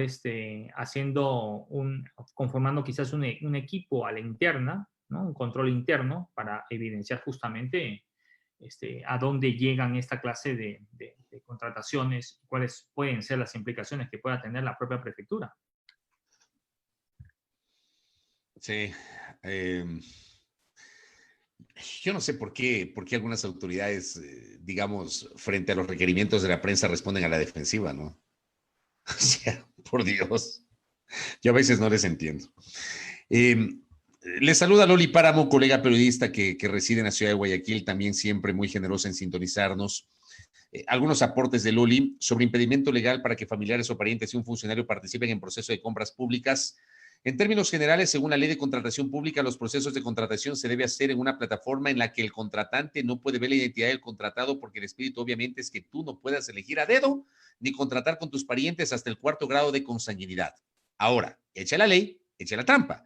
El pana o pariente entra en el portal de compras públicas sabiendo cuál es el precio referencial que debe subir. Le da a su pana el código que subió en el sistema y ya está. No se ven los nombres, pero se reconocen por los números. Ojo, en compras de emergencia por convenio de pago, pues no pasa por este proceso. Es más fácil, escogen a dedo y es por eso que en estos procesos es donde resulta más fácil para Contraloría demostrar que hubo delito. Mira, José Antonio, para cerrar de este tema vamos a seguir hablando en estos días. A mí hablar de esto me resulta tan decepcionante, tan complejo. De verdad, hoy, y tú bien anotabas, yo lo cité hoy en la mañana en el programa de radio, guardando las distancias, tú decías ayer que ya mismo vamos a tener más casos de corrupción que contagiados por COVID, de verdad. O sea, es una cosa de locos. Hace un rato me pasaron también un tuit de que al director financiero de un hospital en el sector de Conocoto también lo han detenido. O sea, por Dios, ¿qué está pasando? Y Jorge Water manifestaba entre ayer y hoy que se están investigando 600 procesos de contratación, ¿no? Eso no quiere decir que los 600 sean corruptos, digamos, o hayan tenido un manejo irregular, pero algo les ha levantado las alertas, algo ha prendido las alertas para que ellos obviamente se pongan a investigar en estos 600 procesos, ¿no? Sí. 600 procesos, tú te puedes imaginar, Una cosa de Pablo, locos. es una locura, ¿no? Es una Ahora, locura. estoy buscando, aquí está. El día de hoy publicamos, voy a compartirlo. Compártelo, querido flaco. El día de hoy publicamos este tweet que habla acerca de que la fiscal Diana Salazar, la ministra María Paula Romo y el comandante general de la policía, Rosero Carrillo, presentan en rueda de prensa la unidad interagencial que apoyará a la fiscalía en investigación de casos de corrupción ocurridos durante la emergencia. Es decir, todos aquellos casos que están bajo sospecha y que están siendo denunciados vía Twitter, porque ahora las redes sociales se han convertido también en una sucursal de una comisaría, y que esto obviamente llama la atención de Fiscalía, de Contraloría e incluso de las máximas autoridades de algunas instituciones para empezar procesos de investigación. Fue creado para investigar los 45 casos de corrupción que se han suscitado durante la emergencia sanitaria. Imagínate tú, ¿llevamos cuántos? 77 días. 77 días de emergencia. Son de 2 punto algo casos de corrupción por día, ¿no? Es una barbaridad. Es una barbaridad lo que está pasando. Por cierto, nuestro equipo en este momento nos confirma un tuit que ha sido generado por el alcalde metropolitano Jorge Yunda hace 8 minutos. El alcalde denuncia en Twitter, urgente, las cuentas del Banco Central de la empresa de agua potable y saneamiento de Quito, @agua de Quito, ha sido atacada digitalmente y hemos procedido a poner la denuncia en la fiscalía. Solicito la ayuda inmediata de todas las autoridades para evitar cualquier perjuicio. Y @ a la ministra de Gobierno y también al Ministerio de Gobierno. Esto acaba de generar el alcalde metropolitano. De locos, José Antonio. Qué momento el que estamos viviendo, de verdad. Qué momento el que estamos viviendo en el Ecuador. Terrible. Bueno, déjame compartirte la agenda del día de mañana, José Antonio, para ir cerrando nuestra emisión del día de hoy. Mañana desde las 6 de la mañana los esperan a primera hora. Ahí tienen ustedes la agenda de entrevistas para el día de mañana. Estará con nosotros Inti Quevedo, máster en salud pública. Hablaremos sobre el cambio de semáforo en Quito, del rojo al amarillo. El tema sanitario, no descuidemos el tema sanitario, por favor, no descuidemos. No dejemos de hablar del tema sanitario. Yo ratifico, yo siento que hoy solamente hablamos de la economía, no hablamos del tema sanitario. Mañana hablaremos con un especialista sobre el tema sanitario. Hablaremos también sobre Estados Unidos, lo que está pasando con la crisis racial en Estados Unidos, el racismo en Estados Unidos, que es un tema muy complejo. Hablaremos con María Cecilia Herrera, especialista en derechos humanos, y también ella es analista en temas internacionales.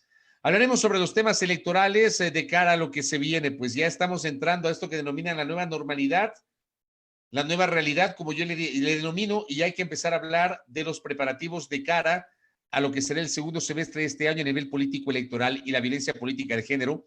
Estará con nosotros Ruth Hidalgo, directora de Participación Ciudadana.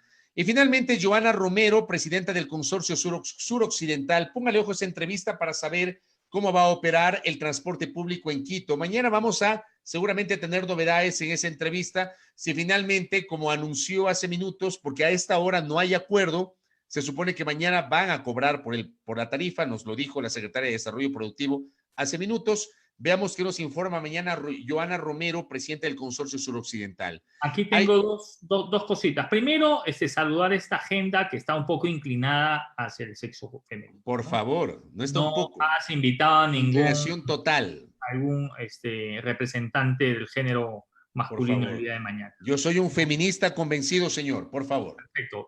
Perfecto. Yo también. Muy bien. Ahora, le escribí a Guillermo Abad, quien es el secretario de Movilidad. Y me dice, hola José Antonio, buenas noches. Al ser negada la tarifa cero, mañana se va a integrar con 25 centavos al 50% del aforo, tanto el municipal como el convencional. Correcto. Ahí está la respuesta que querías, no solo el transporte convencional, sino también tenemos la el noticia. municipal va a cobrar. Correcto, correcto. Entonces, 25 centavos y ya no será el 30% del aforo, sino el 50%. Eso es lo que te dice Guillermo Abad. Así es. Ok. Ahí tienen ustedes la noticia general del día de hoy aquí en Zoom al Día. Abrazos para todos, gracias por haber compartido con nosotros. Los esperamos mañana a las 17:30 junto a José Antonio Sánchez y quienes habla Fabricio Vela por la fanpage de Primera Plana, Zoom al Día. Recordar a nuestra audiencia, suscríbase a nuestro canal YouTube de Primera Plana, ahí encontrarán este programa y los contenidos que también generamos en A Primera Hora por la señal de Majestad Radio. 6 de la mañana yo los espero junto a Silrat Trastaviña en una nueva emisión de A Primera Hora por la señal de la soberana del aire Majestad Radio. Abrazos para todos. Mañana, semáforo amarillo, nos pidieron que insistamos, les recordamos la circulación. Mañana podrán circular en Quito en la inauguración, día 78. 78 días después, Quito pasa al semáforo amarillo. Mañana podrán circular los vehículos cuyas placas terminan en número impar. Miércoles impar. 1, 3, 5, 7 o 9. Los pares no circulan el día de mañana. Abrazos para todos. ¿Qué dicen por acá? No, mañana se puede abrir peluquerías, por si acaso, doña Mary Pinto, que nos está preguntando. Sí, porque mañana, nos estamos quedando sin rubias, Fabricio. Mira tú, mañana ya pueden abrir las peluquerías. Que las peluquerías, a ver, nosotros también pidamos a la gente de las peluquerías que respeten los protocolos de bioseguridad. Mañana ya podrán abrir peluquerías, podrán abrir gimnasios, los restaurantes con el 30% del aforo. Mañana también protocolos en los centros comerciales. Tratemos de respetar aquello. Abrazos para todos, flaco querido, descansa. Igualmente para ustedes, disfruten del resto de la noche de este martes. Con nosotros, Dios mediante, será hasta mañana. Amén.